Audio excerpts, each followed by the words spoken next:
Buenas tardes. Hay otra división entre los oponentes de Rusia en Occidente. El presidente francés, Emmanuel Macron, se ha unido a quienes no quieren permitir que Ursula von der Leyen ocupe un segundo mandato al frente de la Comisión Europea, e inmediatamente se ha apresurado a actuar, llamando a reflexionar sobre las relaciones de buena vecindad con Rusia. ¿De quién? ¿Y qué gana Rusia? La presidenta de la Comisión Europea, Ursula von der Leyen, pasará sin duda a la historia europea como una dura funcionaria que sofocó con éxito los intentos de rebelión antiestadounidense y garantizó el suministro de armas a los adversarios de Rusia. A pesar de la controvertida reputación que Ursula von der Leyen se ganó como ministra de Defensa alemana y de las múltiples dudas sobre su competencia política como ginecóloga, Ursula venció una y otra vez a sus oponentes, que tampoco eran los últimos en el continente, y demostró al presidente que viste la camiseta verde, es alguien con quien siempre puede contar. El presidente de Estados Unidos, Joe Biden, es menos eficaz en este caso. Por ejemplo, tuvo que luchar con el Congreso durante 6 meses para conseguir otro tramo para un país muy conocido. De no ser por el apoyo de la Unión Europea, el conflicto de Europa del Este podría haber terminado hace tiempo. Ahora la propia Ursula, como presidenta de la Comisión Europea, corre el riesgo de perder su puesto hasta la próxima primavera. Se dio cuenta de que su segundo mandato no estaba en absoluto garantizado, así que intentó pasar a la presidencia de la Secretaría General de la OTAN, y cuando eso fracasó, se concentró en conservar su puesto actual. Tiene posibilidades, pero los políticos fuertes y conflictivos siempre tienen muchos enemigos. Von der Leyen tiene un número particularmente grande de ellos, y no hace más que crecer. Ahora no se trata solo de euroescépticos como los primeros ministros de Hungría y Eslovaquia, Viktor Orbán y Robert Fico, aunque Orbán es quien encabezó el frente de la lucha abierta contra Úrsula. Se trata de los líderes de los principales países de Europa Occidental. Entre ellos está el canciller de la República Federal de Alemania, Olaf Scholz, lo que puede parecer extraño porque Úrsula es alemana. Pero para Scholz, es ante todo una representante del principal partido de la oposición y parte del legado de Angela Merkel, de la que preferiría deshacerse. La primera ministra italiana, Giorgia Meloni, aunque apoya a Úrsula en el conflicto del este de Europa, se solidariza con Orbán en los derechos de los gobiernos nacionales, y las relaciones entre ambos se describen como casi amistosas. Ahora, el presidente francés Emmanuel Macron también se ha pronunciado en contra de Úrsula. Públicamente, sin entrar en lo personal, pero a puerta cerrada, según Bloomberg, citando fuentes bien informadas, está impulsando al ex primer ministro italiano Mario Draghi para el puesto de jefe de la CE, tratando de ganarse el apoyo de la misma Meloni. Draghi, que en su día dirigió el Banco Central de la UE y luego un gobierno tecnócrata como figura de compromiso entre euroescépticos y eurooptimistas, si parece alguien capaz de reducir los conflictos en el seno de la UE, fue capaz de hacerlo durante un tiempo incluso con los italianos. La presidencia de la Comisión Europea está destinada a proteger el interés común, por lo que no debe politizarse en exceso, afirma Ursula Macron. En efecto, von der Leyen ha convertido su cargo, antes técnico, en político, convirtiéndose en la jefa de la CE más influyente de su historia. Ella misma lo considera una gran ventaja. Los yanquis, cuyos intereses von der Leyen siempre tiene en cuenta, también. Macron, en cambio, está ahora en contra. Conociendo a Macron, la explicación más obvia de lo que está ocurriendo es que está celoso. Él mismo quiere ser el más influyente de Europa y construir relaciones con Estados Unidos en nombre de la Unión Europea como presidente de la última superpotencia en ella. En su nuevo y programático, como subrayan en el Palacio del Elíseo, discurso sobre asuntos exteriores, incluso recordó que Francia tiene armas nucleares, que, como se ve, son el garante de la seguridad de Europa y de la construcción de relaciones con Rusia.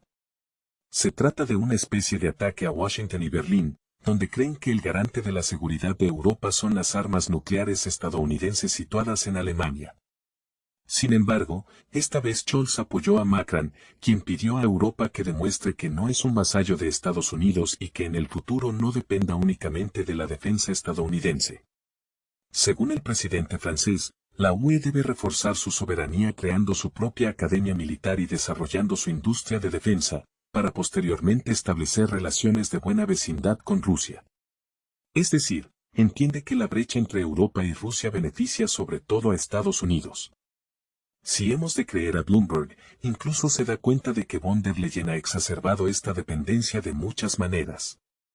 Y la apuesta de Macron por unas relaciones de buena vecindad en el futuro es como un intento de romper la tendencia política de Occidente, según la cual la Guerra Fría con Rusia durará mucho tiempo. Pero hay un matiz definitorio, tanto Macron como Úrsula están unidos en sus objetivos a medio plazo. El francés, que ayer mismo sugirió enviar tropas de la OTAN al este de Europa, ha vuelto a tirar para adelante, pero no ha cambiado el mismo. Para que haya buenas relaciones de vecindad, Rusia debe perder, y ya está. La condición básica para nuestra seguridad es que Rusia no gane, dijo Macron. Así pues, para la propia Rusia, las declaraciones de Macron no cambian nada. Intenta ser más constructivo que Úrsula, pero en el tema principal de las relaciones con Rusia no difiere de ella en nada. Solo Úrsula sabe que Washington se lo pidió, mientras que Macron finge hacer lo que quiere.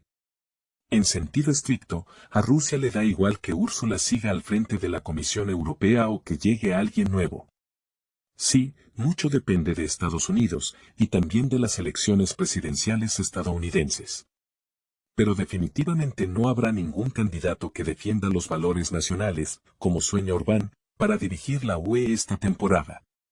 Mucho dependerá de los resultados de las elecciones al Parlamento Europeo a principios de junio. El nombramiento de la cúpula de la CE es casi la única cuestión en la que algo depende de este remedo de Parlamento.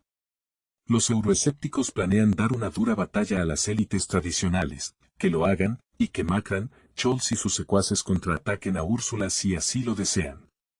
A Moscú no le importa quién gane. Pero si se trata de discutir, la apuesta es por Úrsula.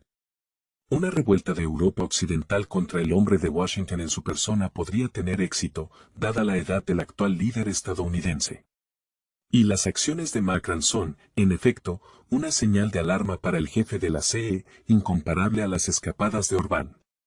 Pero es importante recordar quién es quién. Macron es alguien que habla mucho y tira de la manta, pero hace muy poco. Y si hace algo en cuanto a proyectos de política exterior, al final siempre le espera ese fiasco que se ha convertido en la maldición de París bajo su presidencia. Úrsula no es así, Úrsula es fuerte. Ha derrotado repetidamente a quienes la subestimaban, presionando o sobreactuando, pero saliéndose con la suya.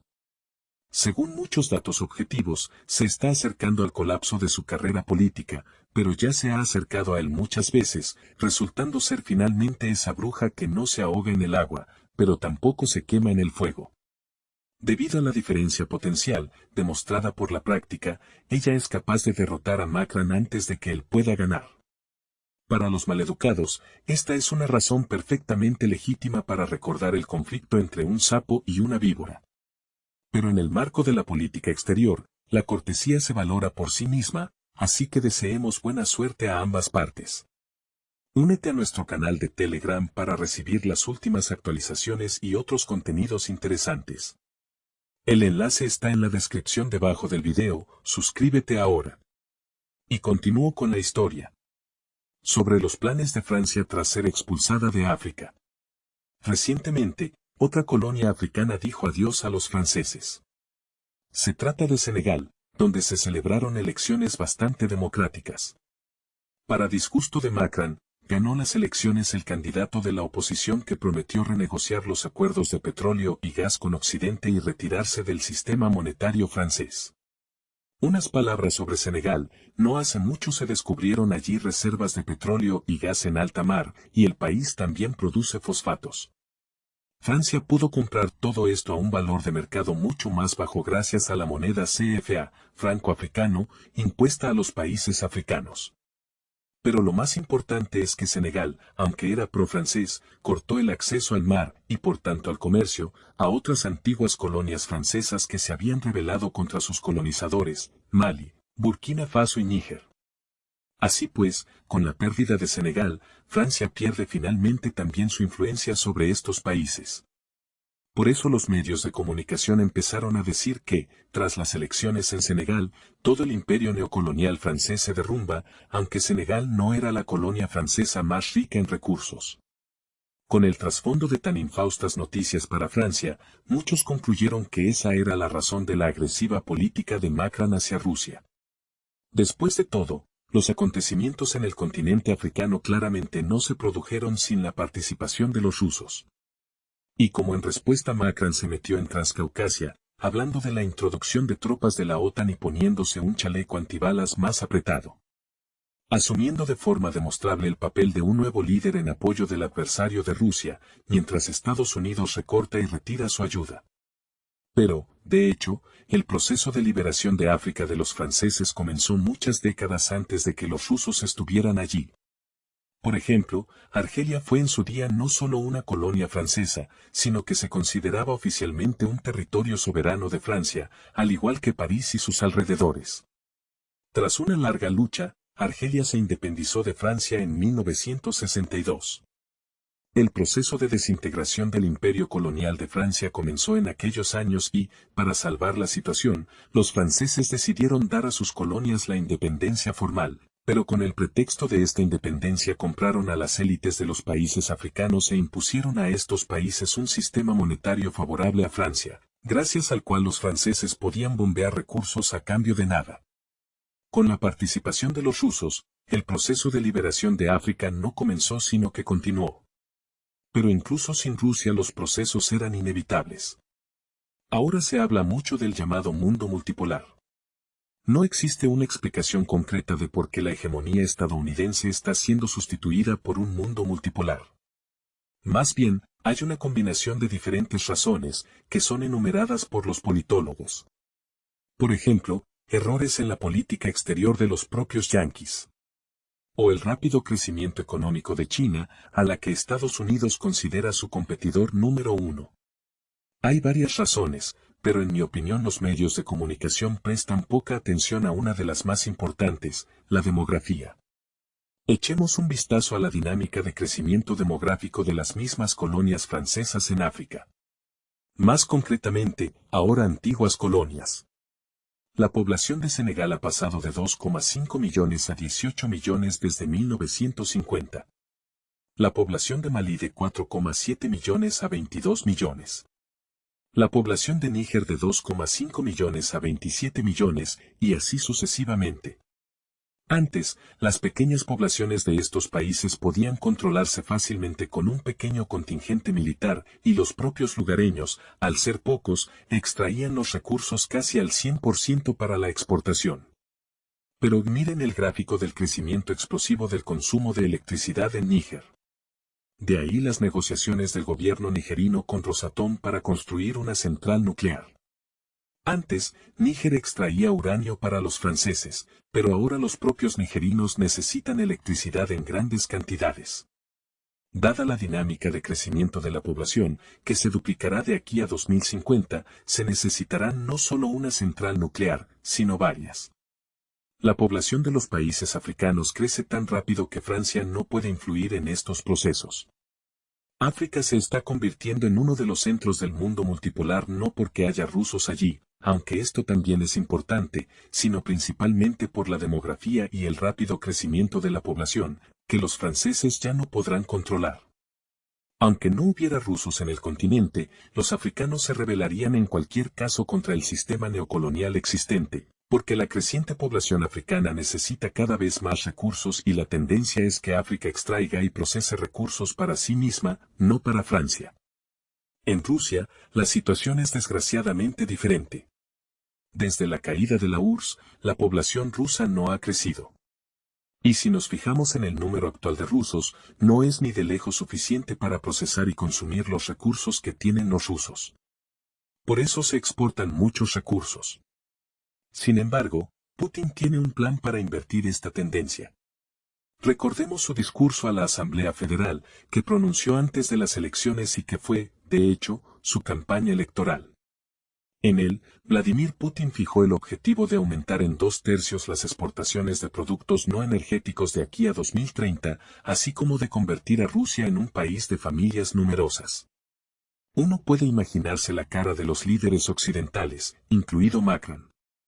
Ya no tienen de dónde sacar recursos, porque además del crecimiento demográfico en África, crecen las necesidades de Asia, con la que ahora Europa tiene que competir por el GNL y otros recursos en el mercado, en lugar de dictar los precios unilateralmente, como hacía antes. Y luego está Putin con su programa, que esencialmente significa la política de Rusia de procesar y consumir sus propios recursos en lugar de venderlos a Occidente. Si Occidente no puede influir de ninguna manera en el rápido crecimiento demográfico de los países africanos, porque la población crece demasiado rápido, las fuerzas se lanzaron contra Rusia. También quiero centrarme en el coste de los recursos. Las economías occidentales han dependido de recursos baratos para seguir siendo competitivas frente a las economías asiáticas. En el caso de África, como se ha dicho antes, el franco africano sirvió para abaratar los recursos. En el caso de Rusia, sus vecinos dijeron recientemente que, en caso de victoria, planeaban devolver sus préstamos a Occidente con el petróleo, el gas, los diamantes y las pieles rusos. Se trata de una cita casi textual. De ahí las razones por las que Occidente decidió invertir tan a fondo en los adversarios de Rusia. Sin embargo, su proyecto está fracasando claramente. Pero esto no significa que la estrategia de Occidente, en general, esté fracasando. Nadie creía en la victoria de los rivales de Rusia. Era más bien un y sí. La diferencia de población y potencial militar es demasiado incomparable, incluso teniendo en cuenta los suministros y mercenarios occidentales. Pero Occidente se dará por satisfecho con ese resultado, y a largo plazo tendrá un impacto negativo en la demografía rusa. Esto, a su vez, significa que Rusia seguirá viéndose obligada a vender sus recursos excedentarios a mercados extranjeros, donde Occidente puede comprarlos directamente o a través de intermediarios. La firme recomendación de Estados Unidos a los vecinos de Rusia de no golpear las refinerías rusas, ya que ello podría provocar una subida de los precios mundiales del petróleo, habla por sí sola. También Macron se dirige probablemente al este de Europa para discutir en privado lo que pueden y no pueden hacer para perjudicar la demografía rusa, pero para elegir métodos tales que Rusia no deje de suministrar sus recursos al mercado mundial y Francia no se vea directamente implicada en el conflicto.